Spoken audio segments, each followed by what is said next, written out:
you can see it. Yay! Hi. Hello. Was it a mad last minute dash? It was for me. Oh no, it totally was for me too. Totally. Yeah. Yeah. Can you see me cool. okay? Huh? Can you see me okay? I can, yeah. Okay, so I'm going to do a little bit of an introduction. First of all, for anyone who doesn't really know me, I'm Angela Murray. My business is Living Life in Colour, and I'm a creative adventurer and guide. That's what I like to call myself. And my purpose in life is to guide wannabe artists to believe that they can be artists and to go for their dreams. And the reason that I've created these interviews is I'm connected to some amazing, amazing soulful people, of which Nadia, you're underneath me on this screen, but I don't know what you look like on yours, is definitely one.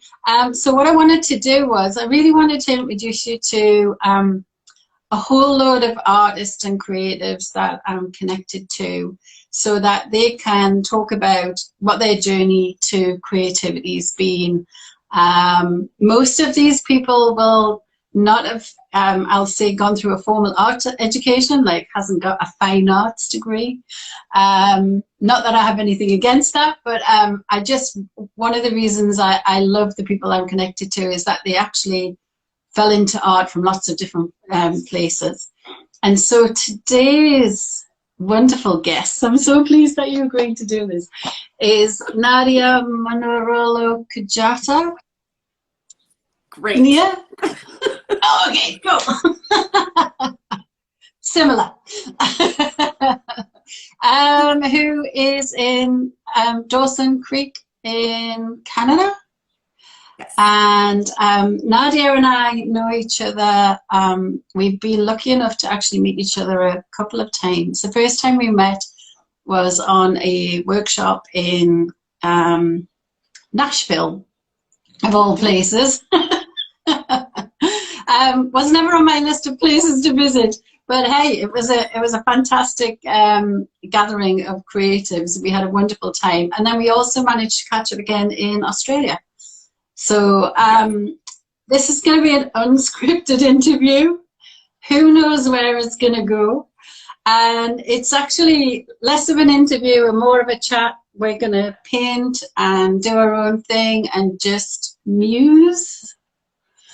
And if anyone's got their creative projects along, whether it's anything from knitting to painting or writing, whatever your creative thing is, do it along with us. And but first of all, I'm going to hand over to Nadia to introduce herself.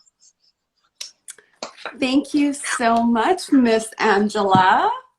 I am so excited to be joining you live on Instagram. This is so cool.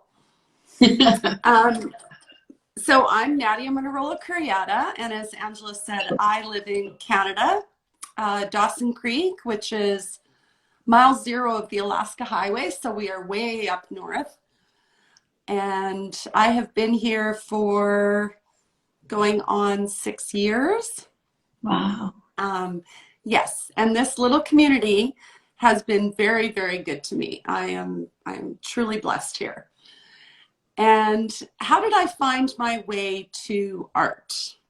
It was later in life. Art in school was not something that was encouraged for me. My parents were both immigrants from Italy, and so it was, you're going to university. My mom always get a real job. Right, get a real job. And my mom always said, you need to be a secretary or a teacher. I think those are probably 2 of the lowest paying jobs, but okay. So when my son was in school, I remember a friend of mine taking me to a rubber stamping party. And I discovered rubber stamps and I fell in love and started teaching classes on rubber stamping. And so everybody would make the exact same greeting card. And I would cut all the pieces and it would just kind of be an assembly sort of thing. And at one of the workshops, one of the ladies brought a paper cutter. I usually supplied everything, so they didn't need to bring anything, but she brought a paper cutter and she proceeded to start cutting things. And then she said, oh no, mine's not going to be like anybody else's. And a little light went off in my head and I was like, right, yours is going to be different. Oh my God, that's awesome. I want everybody to make something different. I don't want everybody to make something the same. And so then I continued with the rubber stamping. But then I was also really aware that what I was stamping was other people's designs. And so I started to dabble in drawing and playing a little bit with paint.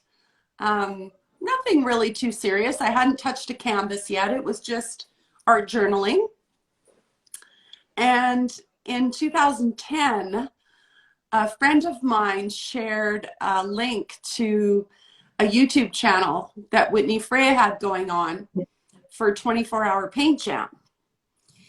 And she was bouncing around. She would post like every couple of hours how she was painting and her energy was infectious. And I was like, I want some of that. I want that. And so I signed up for her Creatively Fit coaching right away. And then my mom got sick. She got diagnosed with a rare brain disorder. And I'm an only child. So I would take her and dad to the doctors, to the hospital. And I kind of put the Creatively Fit coaching aside because I just couldn't focus on it. But what I did do was every time I went home, kind of in between and had a break, I would go into my studio and I would tear up little pieces of paper and I would just collage them on scrap pieces of wood, cardboard, whatever. It never became an art piece, but it felt like this release. It was a way of getting out of my head so I could let go of the worry and I could let go of, you know, I don't have the answers and I'm a failure, like blah, blah, blah. I should be able to fix mom's disease, right? And then I'd go back and I would attend to mom and dad.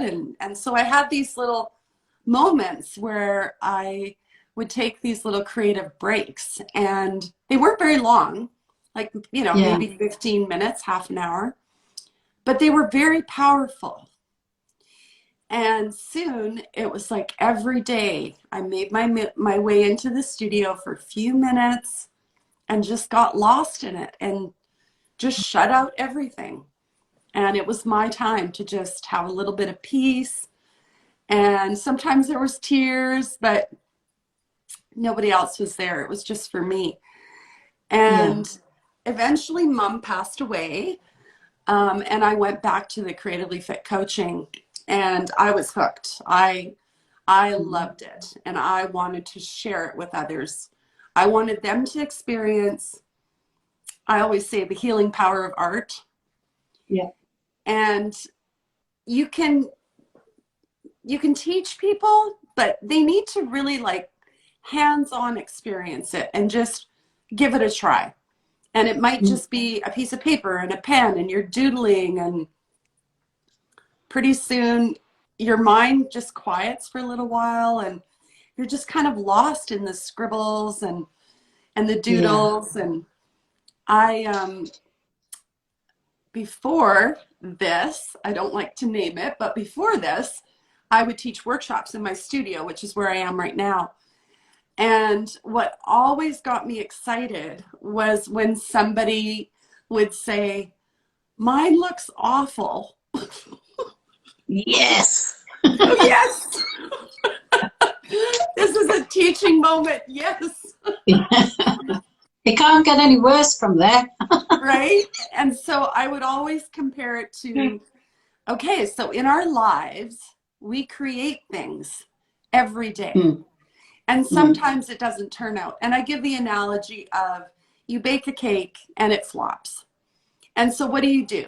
Do you eat the cake that's not perfect? Do you throw it out and say, forget it, I'm not going to bake a cake? Or do you try again? And so you can practice that on the canvas.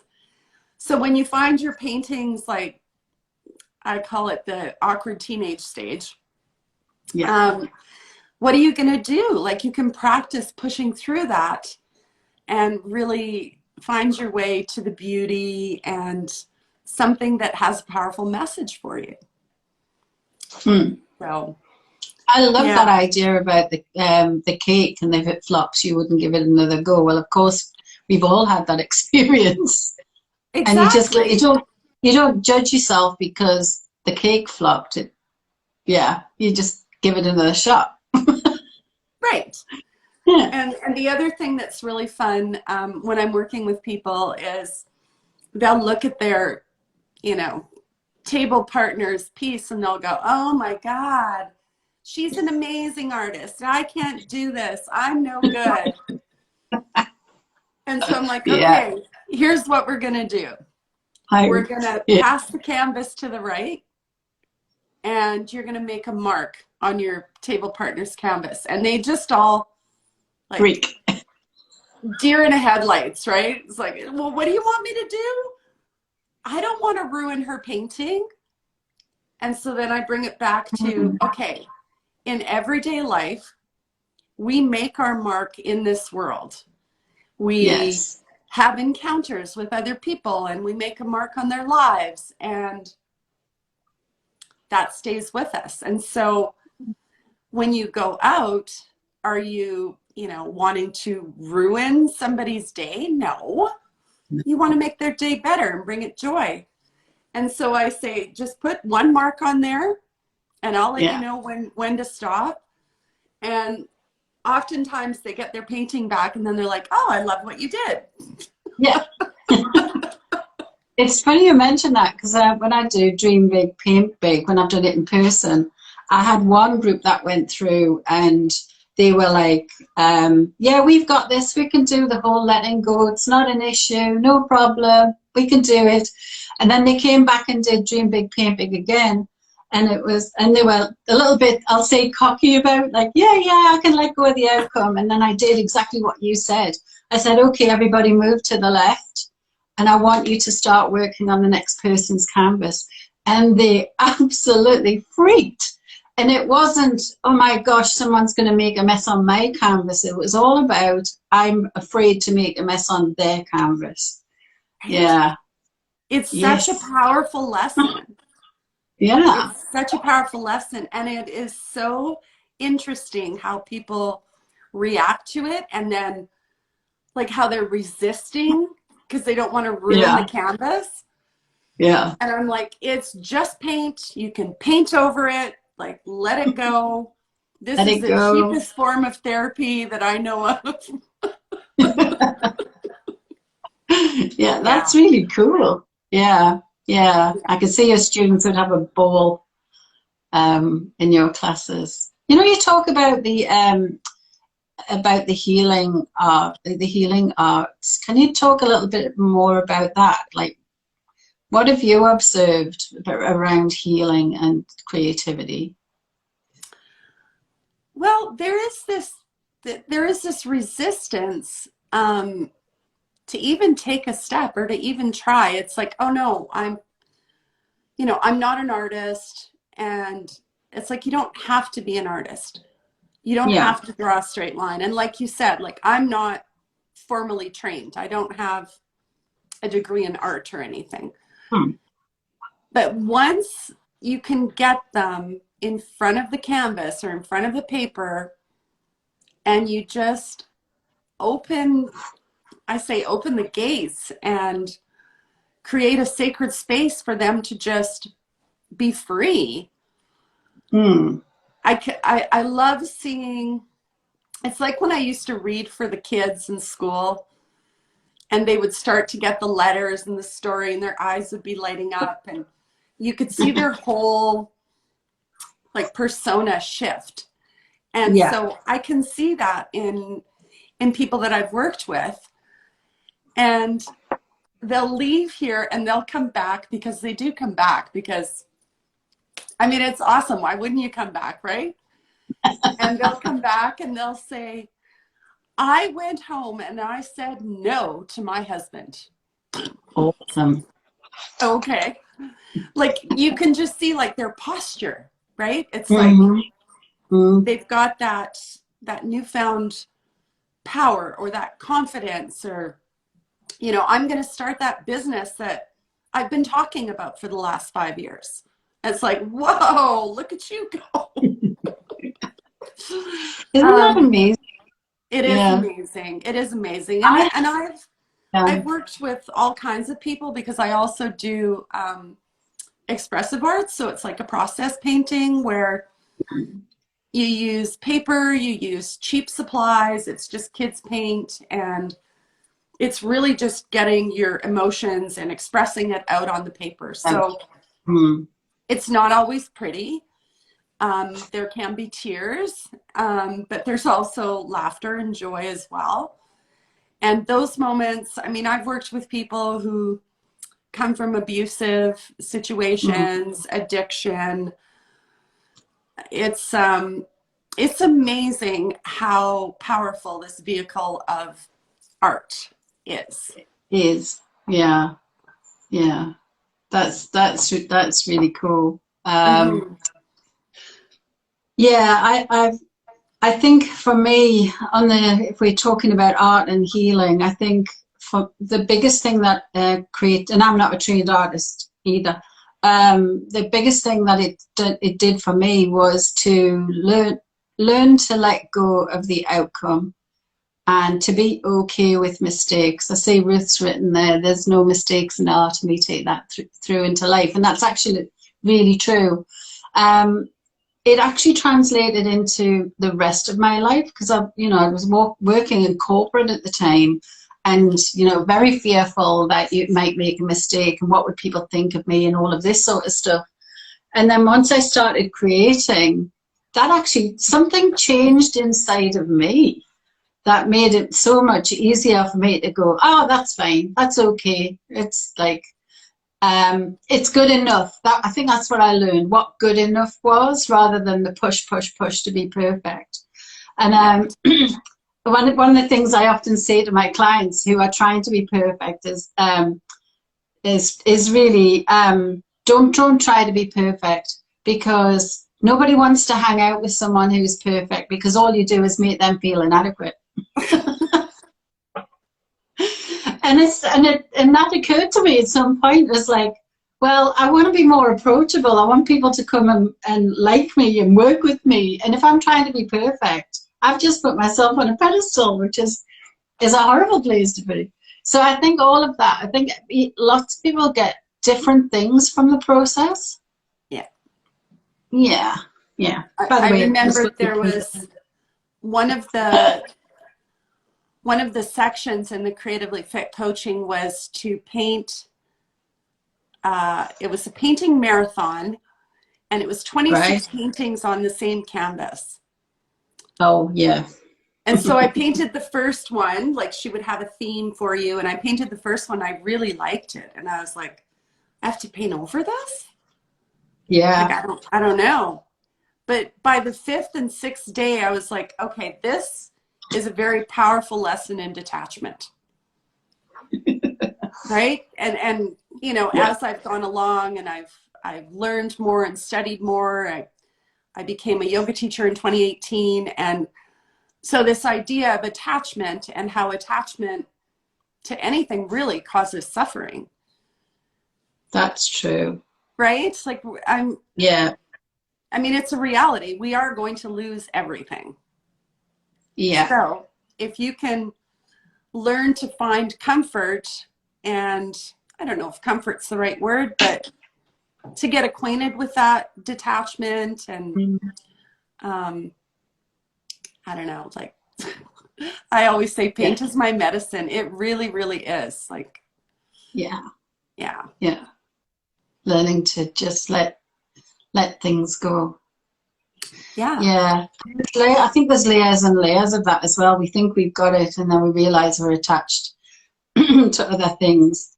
And this is probably going to sound really bizarre, but I remember having one student who was like, oh yeah, no, I've got this whole letting go detachment thing down. And what they'd done was they'd attached to the being detached thing. If you know what I mean, that became their thing. Like, I'm detached. Well, actually, no, you're actually now attached to the idea of being detached. But it really messed with your head. But yeah, so there's layers and layers. I think I've got it down pat, and then it's like, ooh, okay, I've got that one to learn now. Ouch. Oh, absolutely. I mean, it's an ebb and flow, and I say it's a practice, right? I'm not perfect by any means. I go to the canvas often, and it's different every time. Sometimes I'm going with a question, you know, and I need some help on figuring out what direction to take, or is it a yes or is it a no? And sometimes I'm going to just kind of spill open on it and just let it all out, rather than keep it inside where it can cause, you know, dis-ease in my body. So Yeah. So, what's lighting you up at the moment? What sort of projects are you working on at the minute? Well, I was granted the at-home artist in residency here in Dawson Creek. Yeah, thank you. That's exciting. I applied last year and I didn't get it. And so then this year, I don't know that I took the application very seriously. I was just like, we'll toss my name in the hat and see what happens. And I got one of them. So, and I don't remember writing my proposal. Just kind of like, Maybe a channel. And so when I asked the mentor, I said, you know, what solidified the choice? Like, why did you choose my application? And she said, we really liked your community project. And so I was like, ooh, okay, talk about discomfort. I needed to go out into the community. Oh my goodness. Like, I am a homebody. I work from home. So what I did was I came up with a love flag project. My word of the year is love. Do you do a word of the year, Angela? I usually do. I didn't this year for some reason, but yeah. So my word of the year is love, and I'm all about spreading love. Like, I love leaving, I call them little love notes. So they're just like, if I have greeting cards that I'm making and I have little cutoffs left over, I'll write little notes on them and I'll leave them in the produce department or in the bathroom at Starbucks or whatever for people to find. I love doing that. And so the DC Spread the Love project was about creating love flags and sprinkling that love all over the community. Yeah. And part of the reasoning behind not having me create them all was to have the people creating them experience that healing power of art. And, you know, it's pretty simple. Like, I cut out these little, they're just primed canvas. And they just needed to have a heart on them somewhere. And I gave them the string for it as well. And so I made up these little kits. Cool. And so each kit has 5 flags, a paintbrush and a little pot of paint and a string to hang the flags on it. And I remember when I brought all the kits to the art gallery, because they were the ones that were going to be the main distributor of these kits. Yeah. And I said, you know, the day that I see a flag hanging out in the community, I'm going to lose it. I'm just going to be in a puddle of tears. And I mean, it's just incredible. Like, I drive around and it's like, well, is that a flag? I stop, I take a picture. And it's been great. I had a teacher approach me. She took some kits into her school kids. And there's a place in town that is dealing with children who have disabilities or, you know, some difficulties in their life. And so they asked for a whole bunch of kits as well. So their kids made some, and the library. It's just been amazing. And they were free. So people didn't, you know, anybody could make them. You didn't have to have any money for them. So yeah. Yeah. And that's what's been lighting me up lately is, you know, we Yes. are a community of love. Yeah. So what's the reaction been? Have you had any feedback from people? It's been really good. I mean, people are excited to tell me that they created their flags and where they hang them, and can we get more kits? Yeah, that's cool. Yeah, yeah. And I think I'm just gonna keep it going. Like, just make more kits. Yeah. So Somebody wants to say hi. Oh, hello. You got the sneezes. No. Yeah. Yeah. Oh, that's really cool. Yeah, when you've mentioned it, I really love the idea of that project, just spreading the love in your community. And it's a love of art as well, and the love of creating and letting them do their own thing, because you weren't prescriptive other than there needs to be a heart on it somewhere. Yes. So then they could just create their own thing. And that's a great way to get people just to give something a go. Yes. Yeah. Yeah. Yeah. And people of all ages, right? It wasn't just geared for children or adults. It was just anybody who wanted to do it could do it. Yeah. And I think, like, especially during these times, like right now, we're kind of in a lockdown, and as things start reopening and we start going out in public, it's going to be uncomfortable. It's going to be weird. It's going to be awkward. And so, like, where do you start? And I think you start with love. I think we start there. And I just say, you know, we are a community of love. This community is amazing. And, you know, those few people that cause a little bit of rumble and stuff, I hope we can overflow them with love. Well, that's the idea. You just crowd them out. We crowd all the negativity out with positivity. It'd be good.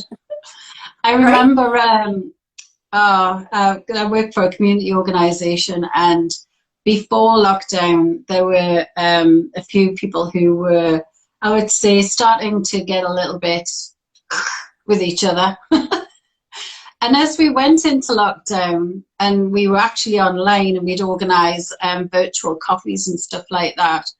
And it was really lovely to watch the way it changed, how because of the being forced to be apart, how much they actually began to appreciate each other, and how much more tolerant they became when we did actually finally get back together. And more understanding of the quirks of someone else, and that they don't come to work to cause you issue. It's just their personality. And I think for me, that was one of the biggest things in where I've been working that changed.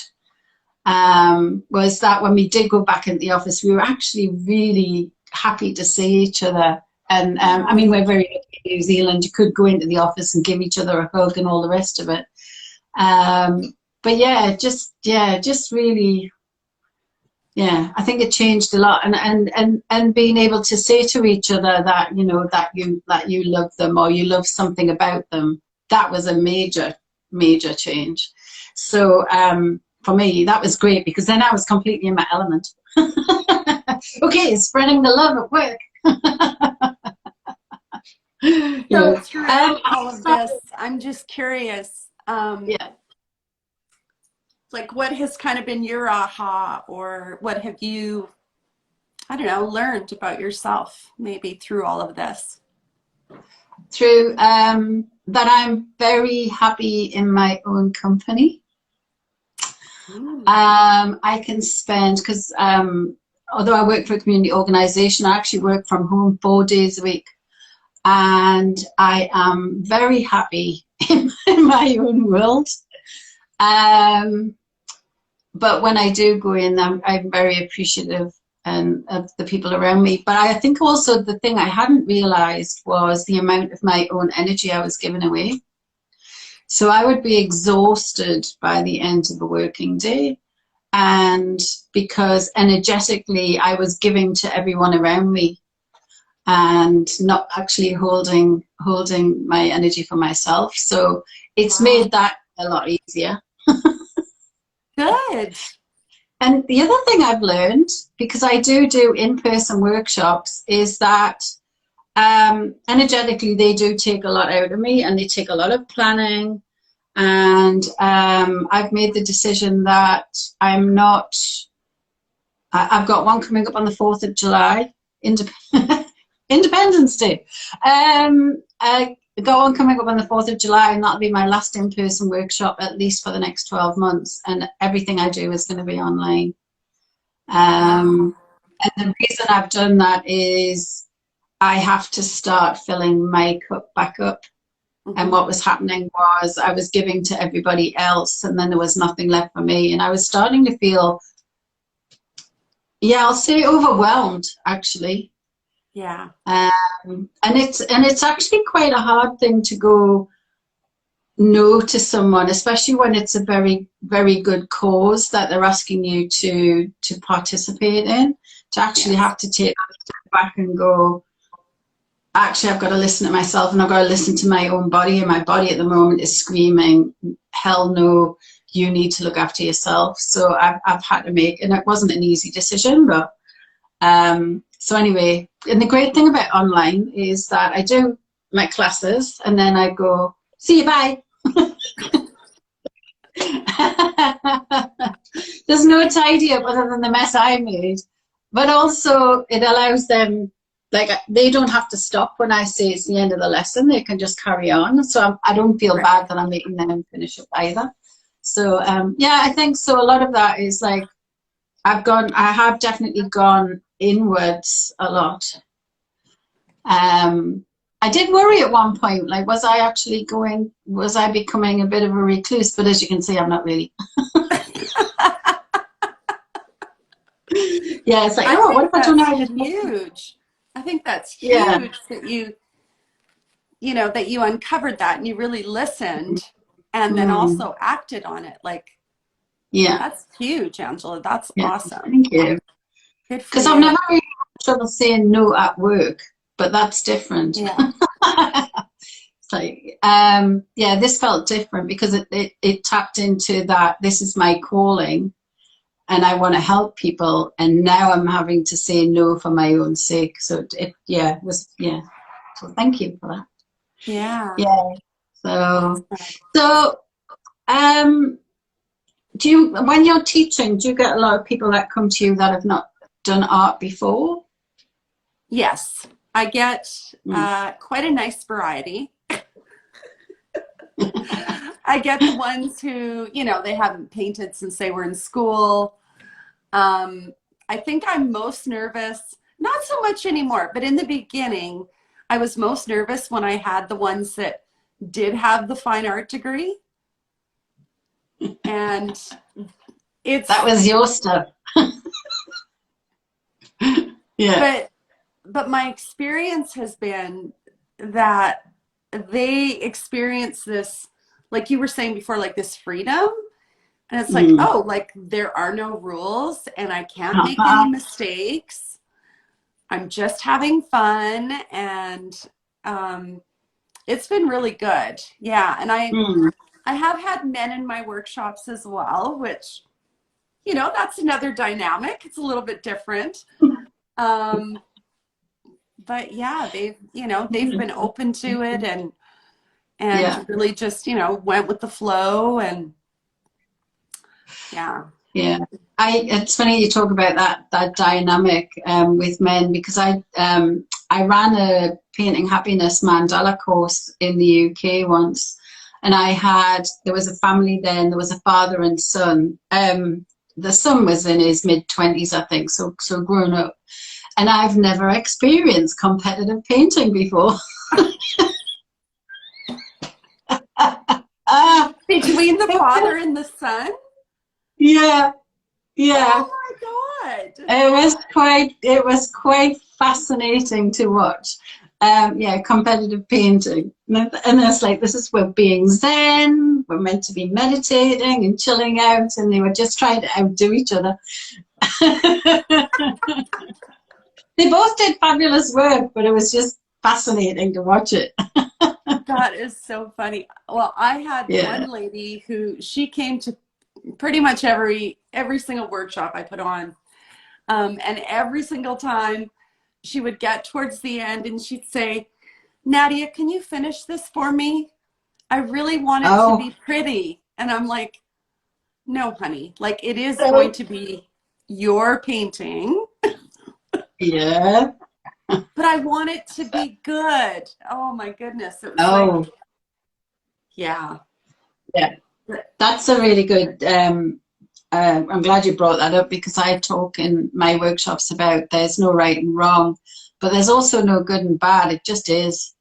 Exactly. And the great thing about acrylic painting is you can paint over the top. So it's not like you said, you know, you can do 27 layers on the same painting. It doesn't really matter. But it's our own judgment that causes the biggest issue. Yeah. Yeah, so trying to get people to let go of that. It doesn't need to look nice. And I always say on the very first lesson, at some point you are probably going to hate your painting, or at least dislike it. But yeah, and the other thing I've started talking about is that this concept of when you're creating, just imagine yourself like a tap or a faucet. And as long as you've got it open, the creative force will just come through you onto the canvas. But as soon as you start controlling it, it's like you tighten it down and down and down until the creative force is just trickling out the end, and you probably won't like what you create. So it's like, just let go of all that. Stop thinking about, well, stop thinking you're in charge of the painting, because actually news, the painting is deciding what it wants to be. I love that analogy of the faucet. Yeah, because you do, as you try and control it and you get really scared about making a mistake, then you invariably you'll stuff it up anyway. But exactly. Anyway. And I find those moments when my faucet is on fully and things are flowing, the painting starts talking to me. Like, it'll tell me, I want purple. And I'm like, you don't want purple. And I'll try some red and I'll get some yellow, and I just hear this purple, purple, purple. It's like, okay, fine, we'll give you some purple. Yeah. Isn't that fun? It is. It is really, really fun. Yeah. And the other thing as well is people being afraid to make mistakes. But I often say, you might think it's a mistake, but often it could be the most interesting thing on your whole canvas. Happy accidents. Is that a Bob Rossism? Happy accidents? Happy trees. Or did he just take happy little trees? Happy little trees. But I had I had a happy accident the other day. I was just finishing up my projects for this artist in residence, and I had collaged these little cigar boxes and sketched out a little design in my sketchbook of what I wanted to go in these boxes. And that was my first mistake. I was trying to plan it. And I started gluing on these hearts, and then I walked away and I came back and the glue had seeped out from underneath. Oh. That won't do. That just looks awful. That won't do. And so I ripped all the hearts off and I pulled out my bits and bobs, and I had Scrabble tiles and I had pom-poms and these little beings that Tim Holtz makes. They're like, I don't know, little kids, and I had wings, and I just started playing with all this stuff in the cigar boxes, and these 4 pieces just kind of poured out of me. And I fell in love with them. I'm like, I love these. It's like that would have never happened if I had like planned it. It would have never happened. No. So yeah. Yeah. I truly think that our, I always call it our puny little earth brain can only imagine so much. And then when you let that go and you just play and allow other things to come through, it's amazing what ends up on the canvas. But Yes. if we just painting from what we already know, then that's what you're limited to. Mm-hmm. So I once I was taking an art class once. It was sort of like a healing arts type thing, and we were creating this painting which was meant to represent your safe space. So I'd made it all golden and it was all really pretty, and I wanted to draw like an orb with me sort of curled up in the middle. And so I did the golden part, and I thought, right, I'm going to go and dry it. And I went and I got we were using blow torches, you know, the stuff that you get paint off with, just to dry them. Not a hairdryer, but a blow torch. Anyway, so it was dry. All of a sudden, all the paint just bubbled. And I remember being devastated because before that it was all beautifully done, and then I had this thing that effectively had bubbled all the paint. And then I looked at it and thought, wow, this is actually really interesting. So I painted what I wanted over the top, and I couldn't have thought in advance, I wouldn't have thought of doing that. And I've still got it somewhere in my studio because it's a reminder to me that actually mistakes often are the best thing that you create on your paintings. Yeah. I'm not sure she should have let me loose with the blowtorch, but you know. Maybe that was just my lesson. And sometimes like those mistakes, I also like to think of as that's our authentic selves expressing. Yeah. You know, and it might look like, oh my God, that just looks awful or whatever. But what are you learning as you're going through it, right? Yeah. Yeah. Yeah. And so in your case, with the blowtorch causing all the bubbles, you're like, oh my God, like had I not done this, had I not taken the risk or held the blowtorch too close or whatever, I would have never had this amazing experience, right? So yeah, exactly. Yeah. There's a bit of a shock. I have had a similar one in later years where I had put all of this, and it was gold paint again. Actually, there may be a theme in there. I had put this paint on and I put the painting outside to dry, and I forgot about it, and it chucked it down with rain overnight. And then the following day, all the paint was just lifting off the canvas. So I got a scraper and I scraped everything off that I could, but I was left with all these really bizarre and interesting patterns. And then I went on to finish it, and it actually sent me down. I've done these golden orb paintings. The first one I did was that painting that had been left out in the rain, which then created this idea of the golden orb and how it would look. And I've gone on to recreate it, but only because I left it out and forgot about it in the rain. And I remember when I went out to get it, I was absolutely gutted because there was hours and hours of work in this thing. And actually what I ended up doing was better than what it was before it rained. So you just got to go with it. Yeah, and I think it's, you know, it's just like in life, right? Like you take those risks and you, I mean, sometimes the risk is filled with rewards, and sometimes the risk is filled with lessons, right? Yeah. Sometimes it sucks, but you just learn and move on. Something that I've learned recently that sort of stuck with me is you're either looking for problems or poetry.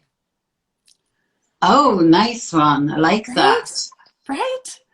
And so I find myself in those moments where I think, oh, this sucks, or oh, and it's like, okay, wait a minute.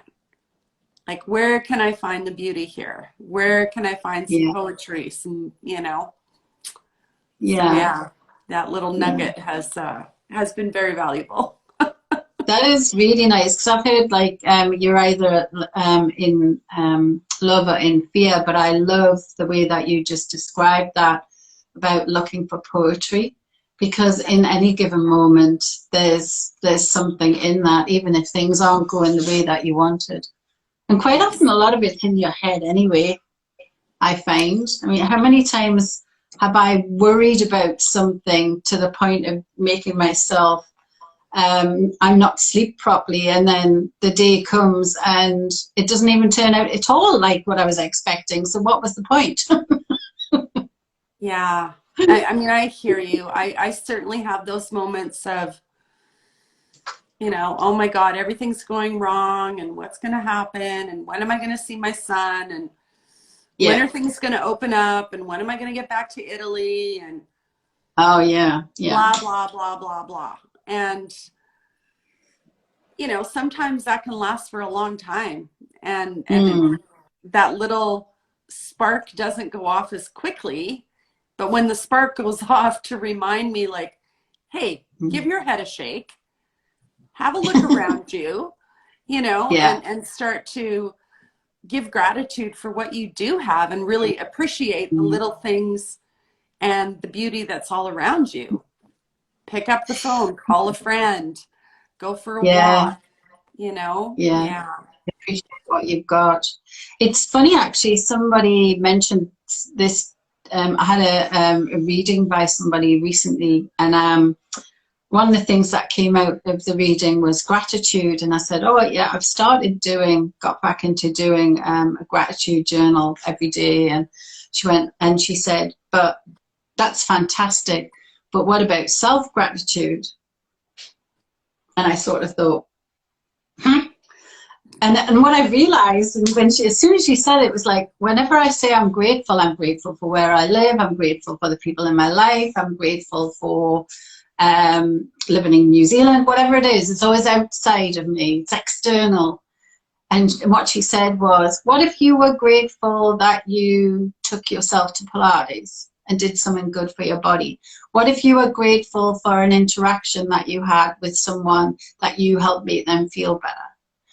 What about all those things that you do every single day that you take for granted and you never say thank you to yourself for? And so I've started adding that into my gratitude journal, and it's interesting watching the shift going, actually, I'm not bad. Yeah, I'm pretty good. Thanks. Yeah. Well, and so for me, whenever I need to learn something, I usually teach it. And so last year I was struggling with being grateful for what I already had. It was like, I want this, I want that, I need this, I need that. And instead of just like, oh, I'm grateful that I have a roof over my head, I'm grateful for this body that, you know, just automatically gets out of bed without much thought. And really, like you said, I mean, it's being grateful for the ordinary things, you know, like I'm grateful for my home, I'm grateful I have food on the table. It's being grateful for the challenging things, the things that teach us, you know, lessons, like making an ugly painting, or, you know, having a happy accident. And then those things that we overlook, like our breath, just being grateful that our body is breathing. We're not thinking about it, it just does it.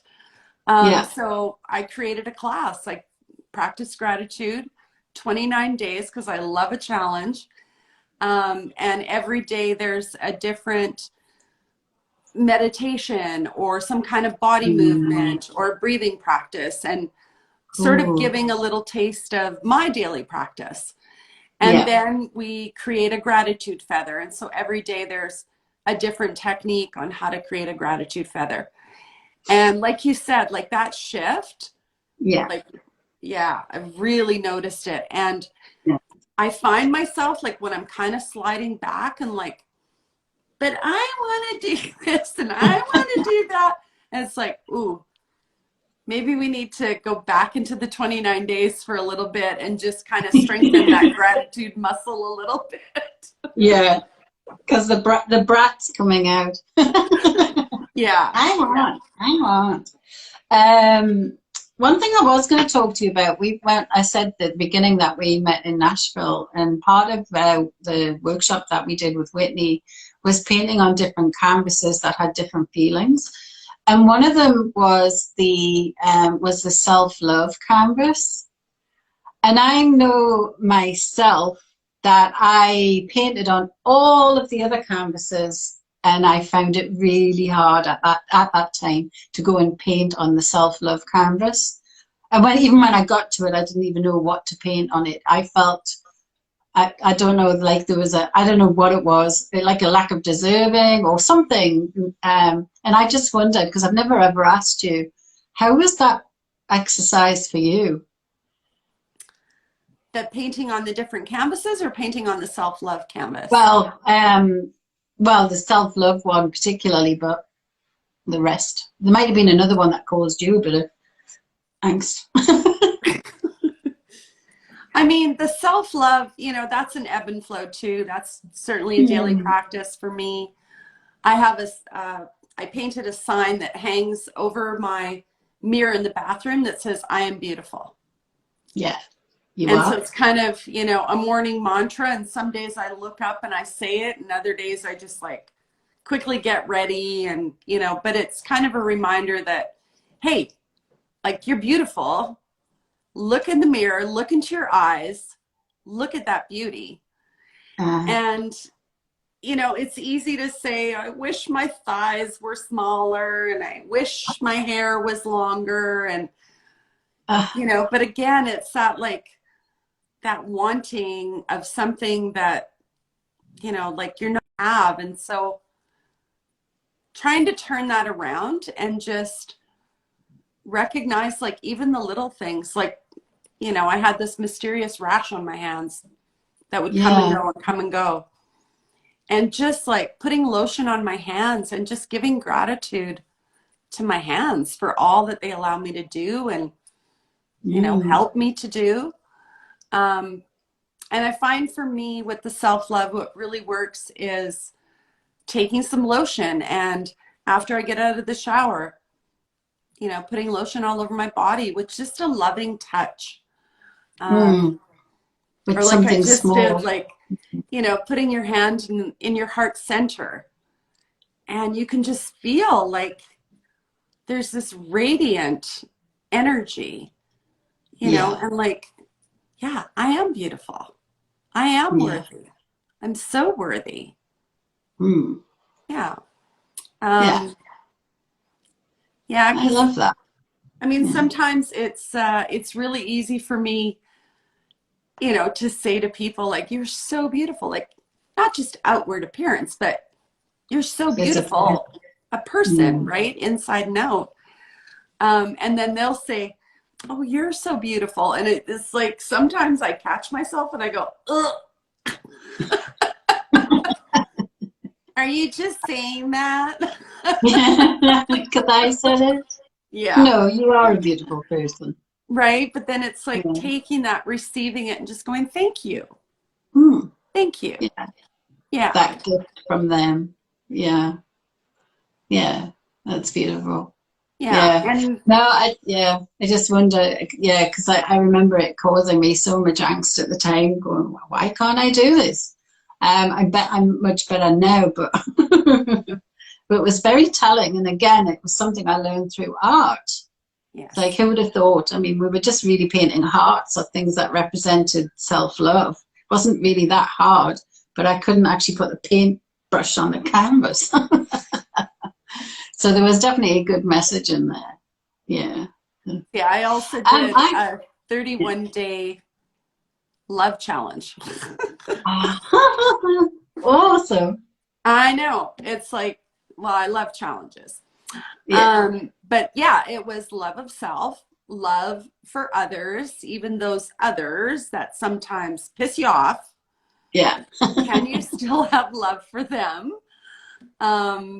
Yeah, and it was really cool. I mean, dedicating yourself to something, be it on a daily basis or, you know, for 21 days or whatever, can really shift something. Really can. Yeah. Yeah. Was it, they reckon that 21 days to change a habit or something. So, yeah, 21 days. I For think. me, sometimes it's, you know, 60 days, 90 days. I've done no chocolate for over 90 days before, but it still came back as a habit. Oh well. I know. Yeah, it's, you know, some of those things, I think, oh yes, I've got that one. I've kicked that one, it's fine. And then it'll come kind of sneaking back. It's like, remember me? What you gonna Yeah. do? Yeah, what are you gonna do? It's like, oh my Yeah. God. Yeah. Oh, I just realized there was lots of people posting messages and I wasn't even seeing them. I actually don't have a clock either, so I have no idea how long we've been talking. It's just about 5 o'clock here. Oh, hi Cool. So, Ruth. Hi Michelle. Hi yay. Orb. Oh my goodness. That's cool. And I'm glad you're here. I hope you're painting along. We're not doing a very good job at the whole painting part. Although I have put some paint on my canvas. Oh I've my been painting goodness. with this is for putting honey on. Oh, how's Honestly, that you should. working? Yeah, you can just use it as I'm just using it to make can't really see, but just random roller marks. I love This one that. is a baster. Yes. Fabulous for painting with. I had a client who painted a whole big painting using just that. It looked amazing. It looks a bit like flowers actually, but yeah, just using that to put the paint on. I've got What a stuff in great my challenge to only use one tool to yeah. paint a whole page. I love that. Yes, yeah. It Nice. wasn't set out as a challenge, but that's what she ended up doing. Another lady, not in the same class, but she used a credit card, and which is great for buying your paints with as well. But you can use it to scrape it on. But what she was doing was all these like little stars using the edge of the credit card, like and every time I'd say to her, try something different, I'd turn away and come back and she'd be back at it again. It was like, okay, that's your thing. Do you know, I had one workshop where we were doing dream catchers. And this lady, we always start off with the background. And this class was 6 hours long. And for the whole of 6 hours, all she did was paint the background, like painting the background. And I think when I first started teaching, that would have freaked me out. And I'd be thinking, oh my gosh, you know, she's not getting out of the lesson what I was trying to teach. But because I'm a bit longer in the tooth now, I think I just sort of went, well, that's her thing. I'll leave her to it. I'll check in, make sure she's happy, but she seems okay. And then by the end, she still only had a background. Everyone else had these beautiful dream catchers. And she came over to me and she said, you know, that is the best experience I've ever had.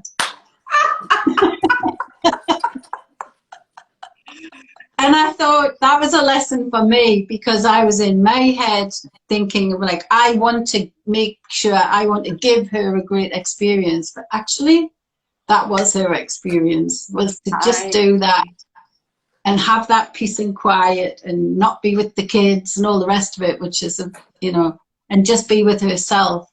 And the fact that I actually didn't try and push her or make her do anything, she was so appreciative of that.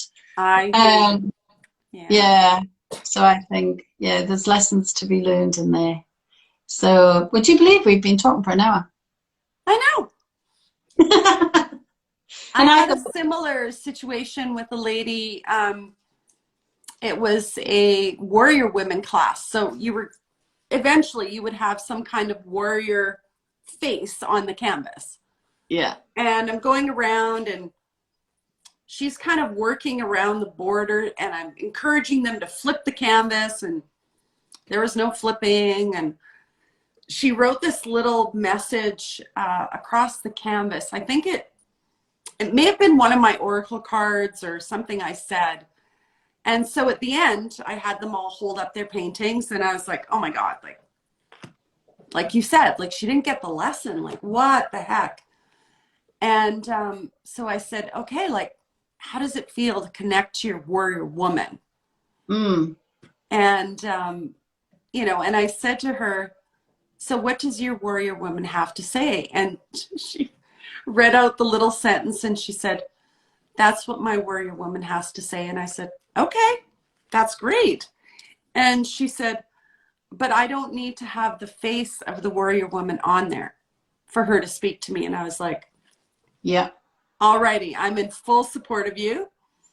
And it was sort of, I say this in my classes too, to myself, like if there's kind of somebody who's maybe being a negative Nancy, or just like kind of, you know, bringing the energy down, I'm just like, okay, there are 9 other people that want to be at this party, and you're the only one that doesn't want to be here. And if I focus on you, everybody else's energy is going to go down. So I'm going to focus on the people that are here and want to be here and are engaged, and hopefully we can lift you up too. You know, and 9 times out of 10, like that's exactly what happens. But yeah, it's very interesting. I could write a whole book about the experiences I've had. You know, even with people, like I've worked with people one-on-one, and with businesses. Working with businesses is really interesting. You've done that as well, right, Angela? I have, yeah. Because working with businesses comes with a whole other level of, I don't want to make an idiot of myself in front of my colleagues. Yes, exactly. You want me to do what? Right. Yeah. I can't let go in front of my colleagues. I know. Yeah. But you will. And you're going to love it. And you're going to ask for more. Exactly. I'm going to get under your skin. Oh, you've signed up for a workshop. See? Yeah, it's fascinating though. We could talk for hours, but I've got one last question for you. What tip would you give to anyone who's considering being an artist or learning to create?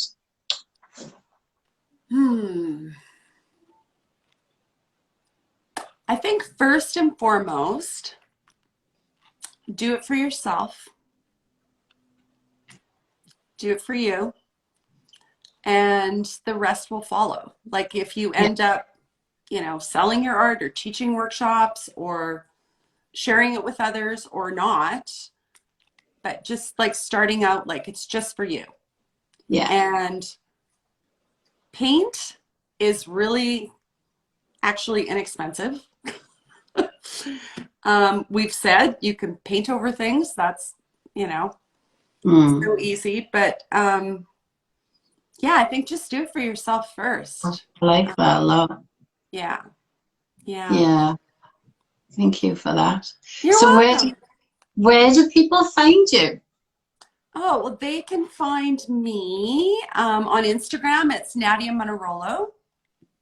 I'll put that under here. And I also have a website, nadiamunarolo-kurjata.com. And what I did for the Instagram viewers today is I created a code for $25 off Practice Gratitude 29 Days of Mindful Art Making. That's great.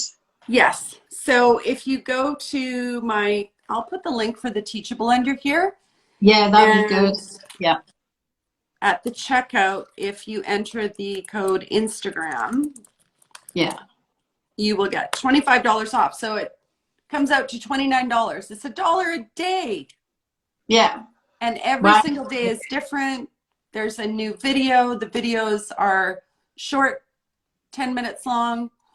Totally doable. Yeah. Perfect. Thank you for that. Thank you for giving them the discount. So free Absolutely. Yes. Grateful for that. Okay, cool. Well, thank you for trusting me to throw you out live to the world. Thank you so much, Yeah. Angela. I love Yeah. spending time with you. Yeah, me too. It's always a good. We always have a good chat and a good laugh, and it goes all over the place, but eventually we come back, Sunday. Cool. Okay. Well, thanks everybody for joining as well. Sorry I didn't see the comments as we were going. We were obviously well into the chat. Yes. But yeah. Thank you. Thanks, Until everybody. next time. Okay. Right. Bye. Bye.